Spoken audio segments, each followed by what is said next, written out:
வணக்கம். இந்திய நேரப்படி காலை 8 மணி நிகழ்வுகள். முதலில் முதன்மை நிகழ்வுகளை காணலாம். ரோஹிங்கியா அகதிகள் பிரச்சினை, இந்தியாவின் உதவியை எதிர்பார்க்கும் வங்காளதேசம்.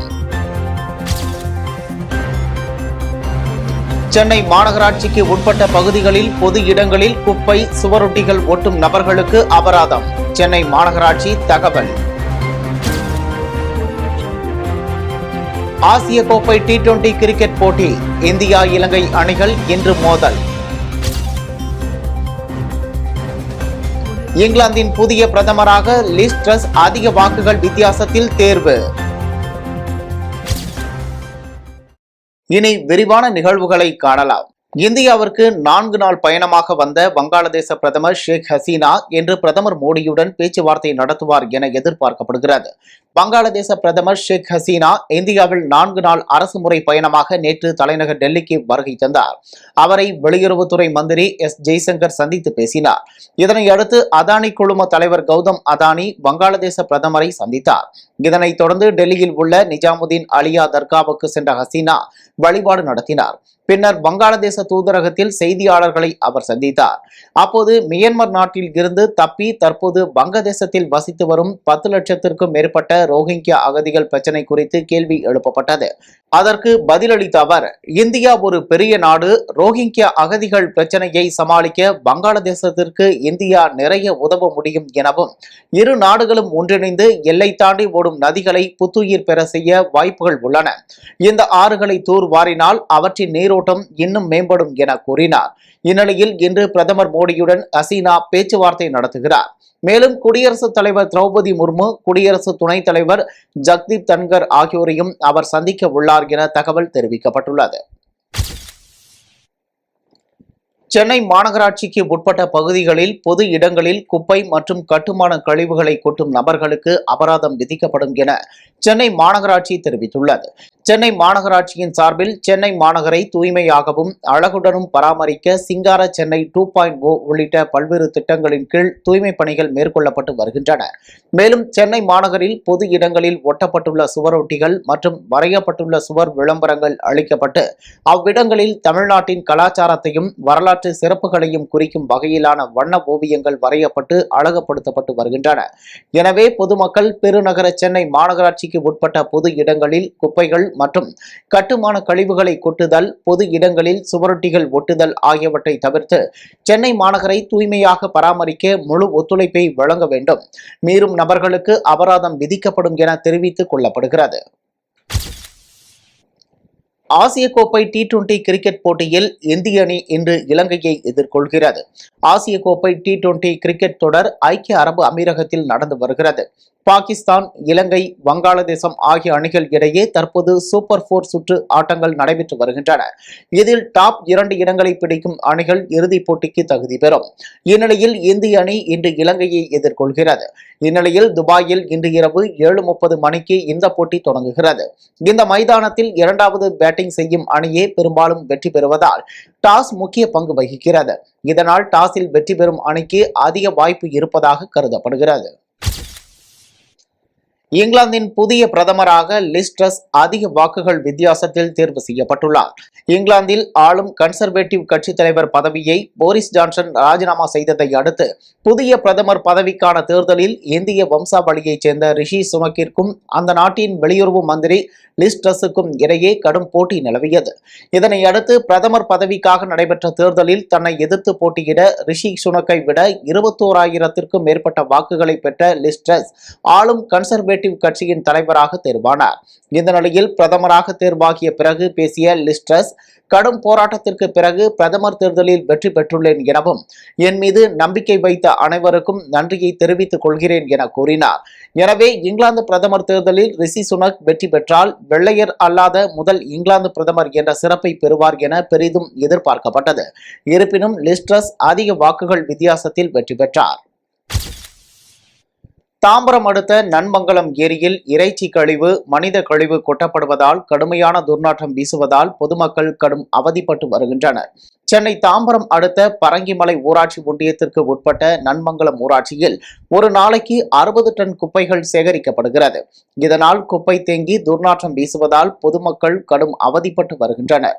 இதனை குறித்து பலமுறை ஊராட்சி மன்ற தலைவரிடமும் அதிகாரியிடமும் முறையிட்டாலும் எந்த பலனும் இல்லை என மக்கள் குற்றம் சாட்டினர். மேலும் நிலத்தடி நீர் பெரிதும் பாதிக்கப்படுவதாகவும் குப்பைகளை கால்நடைகள் தின்னும் அவல நிலை உள்ளதாகவும் மக்கள் வேதனை தெரிவிக்கின்றனர். மடிப்பாக்கத்தில் மின்சார கம்பம் நடுவே சாலை அமைத்துள்ளதால் பொதுமக்கள் வாகன ஓட்டிகள் கடும் அவதிக்கு உள்ளாகி வருகின்றனர். சென்னை அடுத்த மடிப்பாக்கம் லேக் வியூ பிரதான சாலையில் நடுவே உள்ள மின்சார கம்பத்தின் நடுவில் தார் சாலையை போடப்பட்டுள்ளது. இதனால் அப்பகுதியில் வாகன ஓட்டிகள் பொதுமக்கள் கடும் அவதிக்குள்ளாகி வருகின்றனர். இதனால் அவ்வப்போது அப்பகுதியில் விபத்துகள் ஏற்படுவதாகவும் சாலை அமைத்து பல லட்சம் ஊழல் செய்திருப்பதாகவும் மக்கள் குற்றம் சாட்டுகின்றனர். இந்த சாலையை மக்கள் எந்த தடையும் இல்லாமல் பயன்படுத்த முடியாத நிலை ஏற்பட்டுள்ளது. உடனடியாக மின்கம்பத்தை சாலை ஓரமாக மாற்றி அமைக்க வேண்டும் என பொதுமக்கள் கோரிக்கை விடுத்துள்ளனர். அரசு பள்ளியில் பயின்று உயர்கல்வி பயிலும் மாணவிகளுக்கு மாதம் 1000 ரூபாய் வழங்கும் திட்டத்தை சிறுபான்மை நலத்துறை அமைச்சர் KS மஸ்தான் துவக்கி வைத்தார். சமூக நலன் மற்றும் மகளிர் மேம்பாட்டுத் துறையின் கீழ் மூவலூர் ராமாமிர்தம் அம்மையார் உயர்கல்வி உறுதி திட்ட துவக்க விழா மூலம் புதுமை பெண் என்ற திட்டம் துவக்கப்பட்டது. விழுப்புரம் சட்டக் கல்லூரியில் நடைபெற்ற நிகழ்ச்சியில் சிறுபான்மை நலத்துறை அமைச்சர் KS மஸ்தான் கலந்து கொண்டு அரசு பள்ளியில் பயின்று உயர்கல்வி பயிலும் 788 மாணவிகளுக்கு மாதம் 1000 ரூபாய்க்கான காசோலையை வழங்கினார். பின்னர் பேசிய அமைச்சர், தமிழகத்தில் பெண் கல்வியின் சதவீதம் 52% உள்ளதாகவும் மேலும் இது உயர வேண்டும் என்பதற்காக இந்த திட்டங்கள் நிறைவேற்றப்படுவதாக கூறினார். மாணவிகள் உயர்கல்வி பெறுவதற்கு இத்திட்டம் பெரும் உதவியாக இருக்கும் என கூறினார். கோவையில் 106 வயது மூதாட்டியின் பிறந்த நாள் விழா கிடாவெட்டி விருந்தளித்து கொண்டாடப்பட்டது. கோவை தடாகம் சாலை கணுவாய் பகுதியைச் சேர்ந்த கிருஷ்ணம்மாள் என்பவருக்கு வயது 106. இவரது பிறந்த நாளை அவரது குடும்பத்தார், பேரன், பேத்திகள் இணைந்து கிடா வெட்டி அப்பகுதி மக்களுக்கு விருந்தளித்து கொண்டாடினர். மேலும் பாட்டிக்கு பொன்னாடை போற்றி கிரீடம் வைத்து அழகுபடுத்தி வாழ்த்துக்களை தெரிவித்தனர். விழாவில் கலந்து கொண்டவர்கள் மூதாட்டியின் காலில் விழுந்து வணங்கினர். சொந்த பெற்றோரையே உதறிவிடும் காலத்தில் தங்களது 106 வயது பாட்டிக்கு பிறந்தநாள் கொண்டாடிய நிகழ்வு காண்போரை நிகழ்ச்சியில் ஆழ்த்தியது. கோவை சித்தாபுதூர் ஸ்ரீ பட்டத்தரசி அம்மன் கும்பாபிஷேக விழாவில் பிரபல நடிகரும் தயாரிப்பாளருமான பிரதீப் ஜோஸ் கலந்து கொண்டார். கோவை சித்தாபுதூர் பகுதியில் உள்ள ஸ்ரீ பட்டத்தரசியம்மன் கோவில் கும்பாபிஷேக விழா கடந்த சில தினங்களுக்கு முன்பு கொடியேற்றத்துடன் துவங்கியது.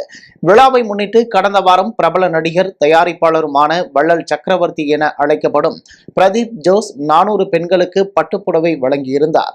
இந்நிலையில் நடைபெற்ற கோவில் கும்பாபிஷேக விழாவில் கலந்து கொண்ட பிரதீப் ஜோஸிற்கு ஊர் மக்கள் சார்பாக உற்சாக வரவேற்பு அளிக்கப்பட்டது. தொடர்ந்து கோவிலில் நடைபெற்ற சிறப்பு பூஜைகளில் கலந்து கொண்டு கோவிலை சுற்றி வலம் வந்த அவர் அன்னதானத்தை துவக்கி வைத்தார். விழாவில் கோவில் கமிட்டி நிர்வாகிகள், ஊர் பொதுமக்கள், அவரது ரசிகர்கள் என பலர் கலந்து கொண்டனர். பெரம்பலூர் அரசு மேல்நிலைப் பள்ளியில் போக்குவரத்து துறை அமைச்சர் SS சிவசங்கர் மாணவ மாணவிகளுக்கு விலையில்லா மிதிவண்டியினை வழங்கினார். பெரம்பலூர் அரசு மேல்நிலைப் பள்ளியில் விலையில்லா மிதிவண்டி வழங்கும் நிகழ்ச்சி மாவட்ட ஆட்சித்தலைவர் ஸ்ரீ வெங்கடபிரியா தலைமையில் நடைபெற்றது. இதில் போக்குவரத்து துறை அமைச்சர் SS சிவசங்கர் கலந்து கொண்டு விலையில்லா மிதிவண்டிகளை வழங்கி உரையாற்றினார். அரசு மற்றும் அரசு உதவி பெறும் 46 பள்ளிகளில் பயிலும் 5423 மாணவ மாணவிகளுக்கு முதல் கட்டமாக விலையில்லா மிதிவண்டி வழங்கும் திட்டம் துவக்கப்பட்டுள்ளதாக கூறினார். மேலும் பள்ளி மாணவ மாணவிகளுக்காக அளிக்கப்படும் திட்டம் மற்றும் சலுகைகள் குறித்து விரிவாக எடுத்துரைத்தார். நிகழ்ச்சியில் பெரம்பலூர் சட்டமன்ற உறுப்பினர் பிரபாகரன், அரசு அலுவலர்கள், பள்ளி ஆசிரியர்கள் உட்பட பலர் கலந்து கொண்டனர். கரூர் மாவட்டம் ஆத்துப்பாளையம் அணையை நீர்ப்பாசனத்திற்காக மாவட்ட ஆட்சியர் பிரபு சங்கர் திறந்து வைத்தார். கரூர் மாவட்டம் பரமத்தி ஊராட்சி ஒன்றியத்திற்கு உட்பட்ட ஆத்துப்பாளையம் அணையின் நீர்மட்டம் 26.46 அடியை எட்டியுள்ளது. இதன் முழு கொள்ளளவு 29.90 அடியாகும். நீர் இருப்பு உள்ளதால் விவசாயிகள் அணையை திறக்க வேண்டும் என கோரிக்கை விடுத்தனர். அதன் அடிப்படையில் கரூர் மாவட்ட ஆட்சியர் பிரபு சங்கர், அரவக்குறிச்சி சட்டமன்ற உறுப்பினர் இளங்கோ ஆகியோர் ஆத்துப்பாளையம் அணையில் மதகுகளை இயக்கி தண்ணீரை விடுவித்தனர். செய்தியாளர்களிடம் சந்தித்த ஆட்சியர் பிரபு சங்கர், நாள் ஒன்றுக்கு 60 கனஅடி வீதம் திறக்கப்பட்டுள்ளதாகவும் படிப்படியாக இது 90 கனஅடி வரை உயர்த்தப்படும் என கூறினார். தொடர்ந்து தேவைக்கு ஏற்றவாறு 50 நாட்களுக்கு தண்ணீர் திறக்கப்படும் என்ற ஆட்சியர் 18 கிராமங்களில் உள்ள 19,480 ஏக்கர் நிலங்கள் பாசன வசதி பெறும் என்றார். நிகழ்வில் பொதுப்பணித்துறை அதிகாரிகள், உள்ளாட்சி பிரதிநிதிகள், விவசாயிகள், பொதுமக்கள் என ஏராளமானோர் கலந்து கொண்டனர். குன்றத்தூர் அரசு கலை மற்றும் அறிவியல் கல்லூரி இளங்கலை பட்டப்படிப்புக்கான வகுப்புகளை அமைச்சர் தாமோ அன்பரசன் துவக்கி வைத்தார். காஞ்சிபுரம் மாவட்டம் குன்றத்தூரில் புதிதாக அமைக்கப்பட்ட அரசு கலை மற்றும் அறிவியல் கல்லூரியை கடந்த மாதம் முதலமைச்சர் மு.க.ஸ்டாலின் தொடங்கி வைத்தார். இந்நிலையில் இளங்கலை பட்டப்படிப்பு முதலாம் ஆண்டு மாணவர்களுக்கான வரவேற்பு விழா நடைபெற்றது.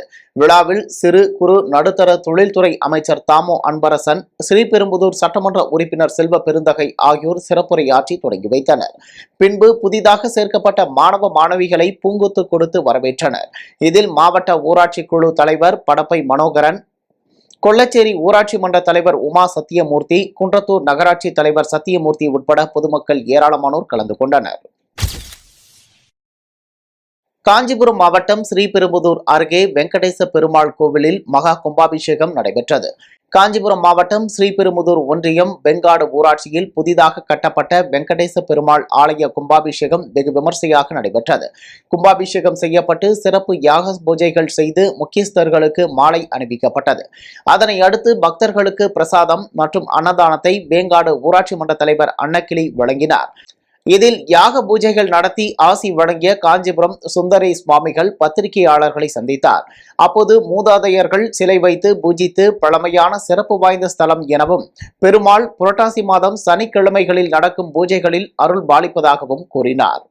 இந்த சுகமான அந்நேரத்தில் ஆலய மகா சம்பரோக்ஷண பெருவிழாவில் பக்த பாகவத பெருமக்கள் வந்ததற்கு மிக மனமார்ந்த நன்றியை தெரிவித்துக் கொண்டு இப்போது இந்த ஆலயத்தில் பார்த்தீங்கன்னா மிக விசேஷமான ஆலயம் என்னன்னு கேட்டிங்கன்னா, விநாயகர் பரிவார மூர்த்தியாக விநாயகரும் ஆஞ்சநேய மூர்த்தியாகவும் அழகாக அமர்ந்து துவாரபாலகராகவும் அமர்ந்து இன்று உள்ளே நுழைந்தால் ராதாருக்மணி சமேத வேணுகோபால சுவாமி அழகான முறையில் சித்திர பிம்ப படமாக அமைந்து இந்த லோகத்தில் எம்பெருமான் ஒவ்வொரு புரட்டாசி மாதமும் 4 சனிக்கிழமைகளில் அழகான முறையில் குறியடி திருநாவும் மற்றும் 4 சனிக்கிழமைகளிலும் மிக அருமையான முறையில் எம்பெருமானுக்கு பஜனை பாடல்களுடன் கோஷ்டிகளாக திகழ்ந்து பஜனை பக்தி பாடல்கள் பாடி ஒவ்வொரு நாளும் பெருமானை மகிழ்வித்து தினந்தோறும் ராம நாமத்தையும். சின்னமனூர் அருகே சுற்றுலா தலத்திற்கு மது பாட்டில்களை விற்பனைக்காக கொண்டு சென்றவர்களை வனத்துறையினர் பிடித்து காவல்துறையினரிடம் ஒப்படைத்துள்ளனர். தேனி மாவட்டத்தில் சுற்றுலா தலமாக அமைந்துள்ள ஹைவேவிஸ் பகுதியில் சுற்றுலா பயணிகளுக்கு கள்ளத்தனமாக மது பாட்டில்கள் விற்பனை செய்து வரும் சம்பவம் தொடர்ந்து நடைபெற்று வந்தது. இந்நிலையில் சின்னமனூர் வனச்சரகர் சிவாஜி தலைமையில் வனத்துறையினர் தீவிர வாகன சோதனையில் ஈடுபட்டனர். நள்ளிரவில் வனப்பகுதிக்குள் வந்த காரை நிறுத்தி சோதனை செய்தபோது அந்த காரில் மணலாறு பகுதியைச் சேர்ந்த பாண்டி மற்றும் முத்தீஸ்வரன் ஆகிய இருவரும் விற்பனை செய்வதற்காக 120 மது பாட்டில்களை கடத்த முயன்றது கண்டுபிடிக்கப்பட்டது. தகவலின் பேரில் விரைந்து வந்த ஓடைப்பட்டி போலீசார் மது பாட்டில்கள் மற்றும் கார் ஆகியவற்றை பறிமுதல் செய்து இருவர் மீதும் வழக்கு பதிவு செய்து விசாரணை மேற்கொண்டு வருகின்றனர். பெரம்பலூர் அருகே டாஸ்மாக் கடையில் 5,70,70,000 பணம் கொள்ளையடிக்கப்பட்ட சம்பவம் பரபரப்பை ஏற்படுத்தியுள்ளது. பெரம்பலூர் அருகே உள்ள பாடாலூர் கிராமத்தில் அரசு மதுபான கடை உள்ளது. விற்பனையாளர் ராம்குமாரும் உதவியாளர் ஜெகன் என்பவரும் மதுபான விற்பனையில் ஈடுபட்டுக் கொண்டிருந்தனர். இரவு நேரத்தில் மாஸ்க் அணிந்தபடி வந்த 4 பேர் கொண்ட கும்பல் கத்தி, அரிவாள் உள்ளிட்ட ஆயுதங்களை காட்டி 5,70,000 ரூபாயை பறித்துக் கொண்டு அவர்களுக்கு பிடித்தமான விலை உயர்ந்த மதுபான பாட்டில்களையும் எடுத்து சென்றுள்ளனர். சம்பவம் குறித்து ராம்குமார் பாடாலூர் போலீசாருக்கு தகவல் தெரிவித்தார். பாடாலூர் போலீசார் சம்பவ இடத்திற்கு விரைந்து சென்று விசாரணை மேற்கொண்டு கொள்ளை சம்பவத்தில் ஈடுபட்ட 4 பேர் கொண்ட மர்ம கும்பலை தீவிரமாக தேடி வருகின்றனர். திருப்பூரில் அரசு பேருந்து மோதியதில் வாகனத்தில் சென்ற பெண் உயிரிழந்த நிலையில் கணவர் படுகாயங்களுடன் மருத்துவமனையில் அனுமதிக்கப்பட்டுள்ளார். பெருமாநல்லூரில் இருந்து திருப்பூர் நோக்கி அரசு பேருந்து ஒன்று குமரன் சாலையில் சென்று கொண்டிருந்தது. அப்போது அதே திசையில் இருசக்கர வாகனத்தில் சென்று கொண்டிருந்த தம்பதி மீது மோதியுள்ளது. இதில் பெண் சம்பவ இடத்திலேயே உயிரிழந்த நிலையில் கணவன் பலத்த காயங்களுடன் உயிருக்கு போராடி கொண்டிருந்தார். உடனே அவர் மீட்கப்பட்டு திருப்பூர் அரசு மருத்துவமனையில் அனுமதிக்கப்பட்டு சிகிச்சை பெற்று வருகிறார். தகவலறிந்து சம்பவ இடத்திற்கு சென்ற வடக்கு போலீசார் ஓட்டுநர் முத்து மாணிக்கத்தை கைது செய்து விசாரணை மேற்கொண்டு வருகின்றனர். மீண்டும் ஜெம் முதன்மை நிகழ்வுகள். ரோஹிங்கியா அகதிகள் பிரச்சினை, இந்தியாவின் உதவியை எதிர்பார்க்கும் வங்காளதேசம். சென்னை மாநகராட்சிக்கு உட்பட்ட பகுதிகளில் பொது இடங்களில் குப்பை சுவரொட்டிகள் ஒட்டும் நபர்களுக்கு அபராதம். சென்னை மாநகராட்சி தகவல். ஆசிய கோப்பை T20 கிரிக்கெட் போட்டி, இந்தியா இலங்கை அணிகள் இன்று மோதல். இங்கிலாந்தின் புதிய பிரதமராக லிஸ் ட்ரஸ் அதிக வாக்குகள் வித்தியாசத்தில் தேர்வு. இத்துடன் ஜெம் நிகழ்வுகள் நிறைவடைகின்றன. மீண்டும் நிகழ்வுகளை காண தொடர்ந்து இணைந்திருங்கள் ஜெம் தொலைக்காட்சியுடன். நன்றி, வணக்கம்.